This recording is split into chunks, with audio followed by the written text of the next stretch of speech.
Você provavelmente imagina um gladiador romano como um guerreiro musculoso, lutando desesperadamente pela vida sob a areia do Coliseu, sabendo que qualquer erro significaria a morte imediata decretada pelo polegar de um imperador cruel.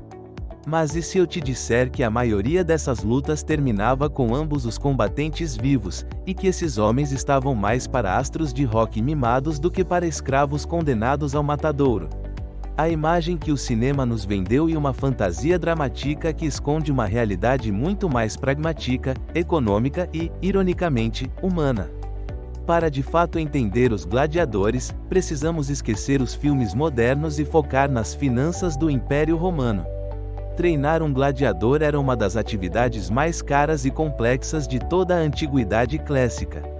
Eles não eram simplesmente jogados em uma jaula e o dia do combate. Viviam em escolas de treinamento altamente especializadas, chamadas Ludi, sob a tutela severa de um lanista, que funcionava como um misto de treinador e empresário esportivo. Esse empresário investia verdadeiras fortunas em alimentação, moradia e, principalmente, cuidados médicos de ponta. Os gladiadores tinham acesso aos melhores médicos do Império Romano, incluindo o lendário Cláudio Galeno, um dos pais da medicina ocidental, que iniciou sua brilhante carreira justamente tratando das feridas desses atletas. Eles recebiam massagens frequentes, banhos termais relaxantes e uma dieta estritamente controlada para maximizar sua resistência. E ai que a história começa a ficar realmente estranha, pois a aparência física real desses homens passaria muito longe do ideal moderno de beleza grega que vemos nas telas de cinema. Estudos arqueológicos contemporâneos realizados em cemitérios de gladiadores, como a famosa necrópole de Éfeso, revelaram que a dieta básica desses guerreiros era essencialmente vegetariana, extremamente rica em carboidratos como a cevada e o feijão. Por causa disso, eles eram popularmente apelidados pelos cidadãos de comedores de cevada. Essa dieta não era sinal de pobreza ou maus tratos, mas sim uma escolha técnica deliberada. Ela gerava uma espessa camada de gordura subcutânea no corpo dos atletas. Por que isso importava tanto para os combates? Porque essa gordura acumulada agia como uma barreira física e uma armadura natural contra cortes superficiais.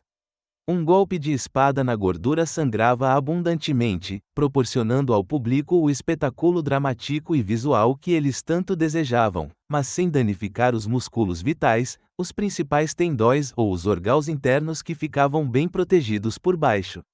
Eles eram, na verdade, lutadores rechonchudos e altamente resistentes a impactos severos. Mas se eles eram tão caros e protegidos, como as lutas na arena realmente funcionavam no dia a dia? Sou que tem uma reviravolta que muda completamente a nossa visão tradicional sobre o sangue e a morte na arena.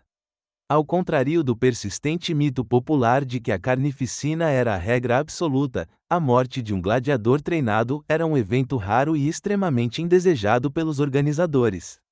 As lutas de arena não eram de forma alguma combates caóticos sem regras. Havia árbitros rigorosos no campo que podiam interromper o combate imediatamente se um lutador ficasse gravemente ferido ou se a luta estivesse sem dinamismo.